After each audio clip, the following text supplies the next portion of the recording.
Hai semuanya, selamat pagi. Apa kabarnya? Semoga kita semua dalam keadaan sehat ya. Kembali lagi belajar daring bersama Ibu Debbie.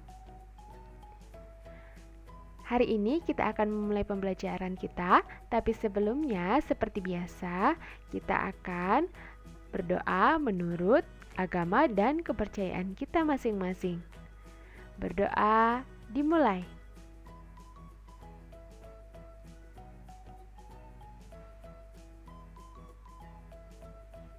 Berdoa selesai.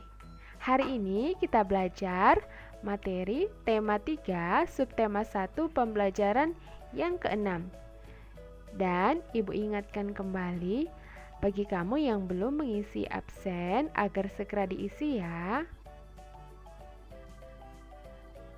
Tujuan pembelajaran hari ini, yang pertama kamu dapat memahami pentingnya menghargai pendapat orang lain dengan tepat. Yang kedua, kamu dapat menceritakan pengalamanmu bermusyawarah secara tertulis dengan rinci. Selanjutnya, kamu dapat menggunakan kata atau istilah pembentuk benda dengan tepat. Keempat, kamu dapat menyusun informasi terkait bahan pembentuk benda dengan tepat. Yang kelima, kamu dapat mengkonversikan satuan meter ke sentimeter dengan tepat. Ayo berdiskusi. Kamu sudah mempelajari aneka bahan pembentuk benda. Selanjutnya, kita akan menyelidiki bahan yang sesuai untuk benda-benda tertentu. Untuk mengerjakan proyek ini, kamu dan teman-teman harus melaksanakan musyawarah. Tentukan kelompok yang terdiri atas 4-5 orang. Tentukan 5 benda yang akan diselidiki oleh tiap-tiap kelompok. Nah, untuk dapat menyelidiki bahan yang sesuai untuk benda-benda dalam mempelajari aneka bahan pembentuk benda, kita dapat melakukannya dengan membuat proyek.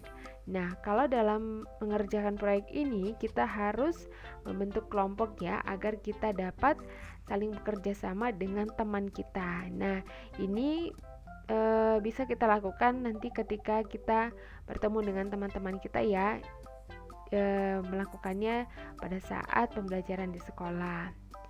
Nah, ketika sudah membentuk kelompok, kemudian langkah selanjutnya adalah menentukan benda yang akan diselidiki. Contohnya seperti ini. Misalnya benda yang akan diselidiki yang pertama ada meja, kursi, gelas, pensil, dan sendok. Kemudian misalnya untuk kelompok lain, benda yang akan diselidiki itu pasti berbeda juga ya. Ayo mencoba. Setiap kelompok telah memilih benda. Lakukan penyelidikan bahan yang terbaik untuk membentuk benda tersebut. Kamu harus memilih bahan yang tepat untuk membuat benda. Karena pemilihan bahan dapat menjadikan benda berfungsi maksimal. Apa bahan yang baik untuk membuat daun jendela? Apakah dari kayu, aluminium, atau kaca? Untuk memecahkannya, selidiki bersama. Langkah kerjanya adalah sebagai berikut. Yang pertama, tentukan benda yang akan kamu selidiki. Pilihlah benda di sekitarmu.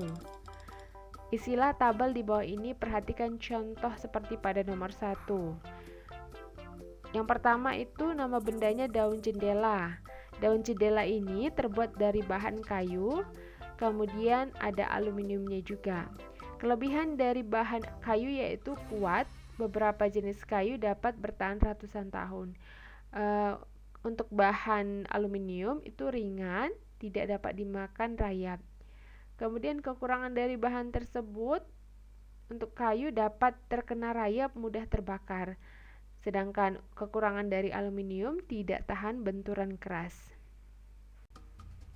Nah, untuk benda selanjutnya kamu dapat memilih sendiri sebenarnya, tapi di sini Ibu akan berikan contoh. Nah, misalnya untuk benda yang kedua adalah buku tulis. Buku tulis ini terbuat dari bahan kertas. Nah, kelebihannya apa? Kelebihannya adalah mudah menyerap tinta. Jadi ketika kita menulis pun, tulisan kita dapat terlihat jelas. Kekurangan dari bahan buku tulis atau bahan kertas ini yaitu mudah sobek, kemudian mudah basah juga ya jika terkena air. Yang ketiga, bendanya sendok. Sendok ini terbuat dari logam. Kelebihan dari bahan tersebut yaitu ringan dan kekurangannya mudah bengkok. Yang keempat, gelas. Gelas ini terbuat dari bahan kaca. Kelebihannya kedap air dan kekurangannya mudah pecah. Nah, inilah contoh benda-benda, kemudian menyelidiki bahan pembuatnya dan juga kelebihan serta kekurangannya. Kamu dapat berlatih di rumah ya untuk lebih memahami lagi benda-benda yang lain selain dari benda-benda yang sudah Ibu Dewi contohkan. Ayo menulis. Pilihlah satu benda yang telah kamu selidiki. Tuliskan secara lengkap hasil penyelidikanmu. Hal-hal berikut harus termuat dalam tulisanmu. Yang pertama, penjelasan bentuk benda, warna, ukuran, dan bentuk. Yang kedua, fungsi benda. 3, alasanmu memilih bahan tertentu untuk membuat benda tersebut. Yang keempat, menyebutkan kelebihan bahan tersebut. Dan yang kelima, menyebutkan kekurangan bahan tersebut. Nah, contohnya di sini Ibu buat, Ibu pilih salah satunya yaitu adalah buku tulis ya. Benda yang diselidiki adalah buku tulis. Buku tulis berbentuk persegi panjang dan memiliki ukuran sedang dengan berwarna hijau. Sebenarnya untuk ukuran buku tulis banyak ya, tapi tergantung benda yang kita selidiki. Kemudian buku tulis digunakan untuk menulis catatan. Alasan memilih buku tulis karena dapat digunakan untuk belajar maupun menulis. Kelebihan dari buku tulis yaitu dapat menyerap tinta dan dapat digunakan untuk belajar.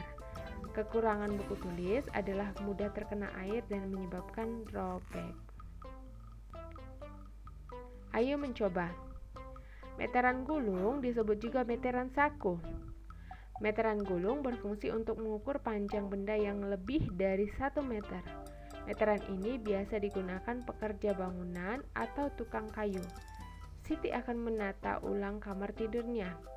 Sebelum menata, Siti mengukur benda-benda di kamarnya. Ukuran yang diperoleh Siti seperti berikut ini. Nah, contohnya dari alat ukur baku yaitu meteran gulung atau disebut meteran saku, atau juga bisa disebut juga namanya ada yang menyebutkan meteran kayu. Nah, fungsi dari meteran ini adalah untuk mengukur panjang benda yang lebih dari 1 meter. Kalau kurang dari 1 meter biasanya masih menggunakan penggaris ya.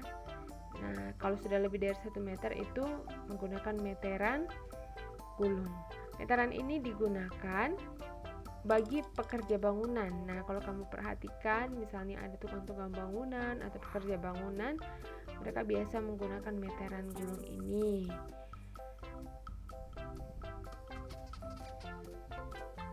Nah, setelah memahami materi, silahkan kerjakan tugas berikut.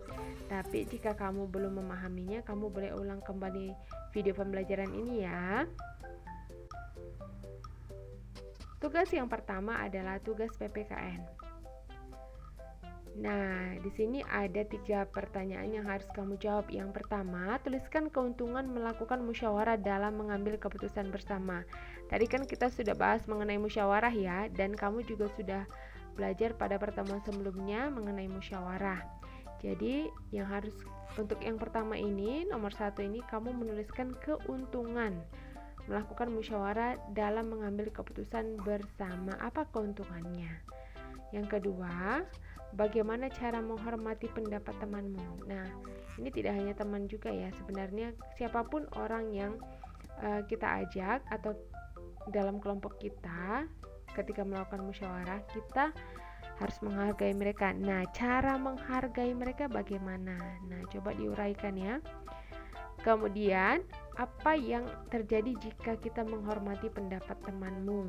Nah, apa yang terjadi jika kamu menghormati pendapat temanmu atau pendapat orang lain pada saat melakukan musyawarah? Jadi itu kamu tuliskan ya. Untuk nomor 1 dan 2 boleh ditulis lebih dari 2 ya, atau 3 atau 5. Yang penting sesuai kemampuan kamu. Kemudian tugas yang kedua ada tugas matematika. Nah, ini melanjutkan dari cerita tentang Siti yang tadi ya. Jadi di sini nomor 1, bantulah Siti menemukan ukurannya. Jadi Siti akan mengukur benda menggunakan penggarisnya. Nah, kita akan lihat di soal nomor 1 ini mengkonversikan meter ke sentimeter. Pada pertemuan sebelumnya juga Ibu sudah jelaskan ini. Yang pertama 254 cm itu jika diuraikan berapa meter tambah berapa sentimeter. Kemudian 390 cm ini jika diuraikan berapa meter ditambah berapa sentimeter. Ini untuk soal nomor 1. Jadi dikerjakan sampai E ya. Kemudian untuk nomor 2, tukang membutuhkan bahan kayu untuk membuat meja. Bahan kayu yang diperlukan 250 cm. Pilihlah bahan kayu yang sesuai kebutuhan. Jadi perhatikan ada 3 gambar mana sesuai ukurannya ya, dengan bahan kayu yang diperlukan yaitu 250 cm. Kemudian yang ketiga, kain yang dibutuhkan untuk membuat baju 2 meter. Pilihlah kain yang sesuai kebutuhan. Nah, sesuaikan ukurannya dengan 2 meter. Berarti kamu harus perhatikan jika dia dalam bentuk sentimeter, bagaimana hasilnya. Sekian dulu untuk pembelajaran hari ini. Jangan lupa untuk mengerjakan tugasnya di buku tugas dengan rapi. Terima kasih sudah menonton video pembelajaran Ibu Debbie. Tetap semangat belajar dan tetap jaga protokol kesehatan. Selamat pagi.